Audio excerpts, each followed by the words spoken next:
Okay, so we're going to go over simplifying the expressions and what you should do. We're going to go over terms, like terms, and then what to do when we simplify. So when they ask you to just list terms or like terms, or both, what you're going to do is you write out the expression above, you put the word terms. And what terms means is you're just listing every little thing that's in the problem with its sign. So you're doing positive 4x to the second power. That's my first term. My second term would be positive 3. My third term would be negative 2x. And my fourth term would be positive x squared. But when you do that and there's no number in front of the letter, you just put positive 1x squared because there's one of them. So when you're listing terms, it's just basically taking all the plus and minus out of it like integers, and we are listing with the sign what we have. When you do like terms, you want to list the ones that you can add or subtract together. In order to be a like term, it's got to be just a number with another number. It's got to be just an x with another x, or a y with a y, or x to the fourth power with an x to the fourth power. So it's very specific on what can be a like term. So when we're going through this, 3 does not have a like term because there's no other just numbers. There's a number with x squared and there's a number with x, but no just numbers.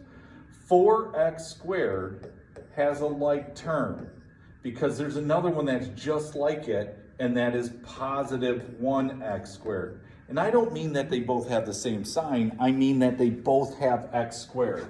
Nothing else is a like term, so 3 and negative 2x are by themselves. So that's how you do it if they just ask you to list the terms in like terms. Now, if they just ask you to simplify,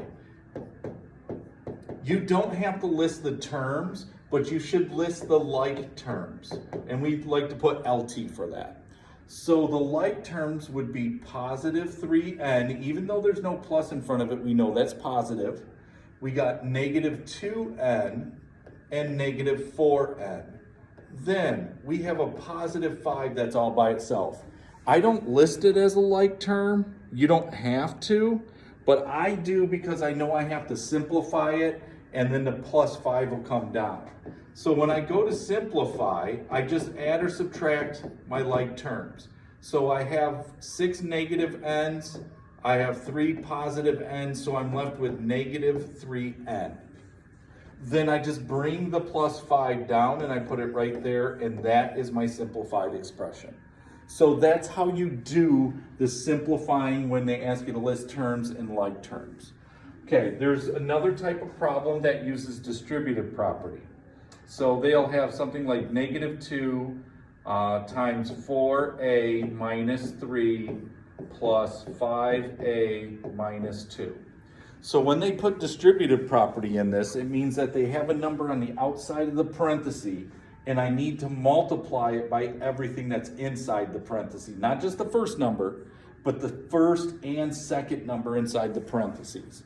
Now, when we multiply by a negative number, we got to follow our multiplication rule. So negative 2 and positive 4a will make negative 8a, because I just multiply the numbers together and then put the a on the end.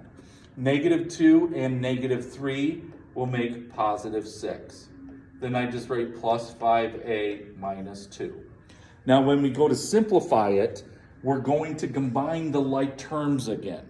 So my like terms in here are negative 8a and positive 5a. Then I also have like terms of positive 6 and negative 2 because they are just numbers we can combine, we can add, or we can subtract them. So negative 8a and 5a will leave me with negative 3a, and then positive 6 and negative 2 leave me with positive 4, and that is my simplified answer. So hopefully this gets you started on some of them. Really try to go through and list your terms and like terms in the beginning. And then when it asks to simplify, make sure you understand when you got to add or subtract and what doesn't have a like term. And if you have any questions, you can shoot me an email.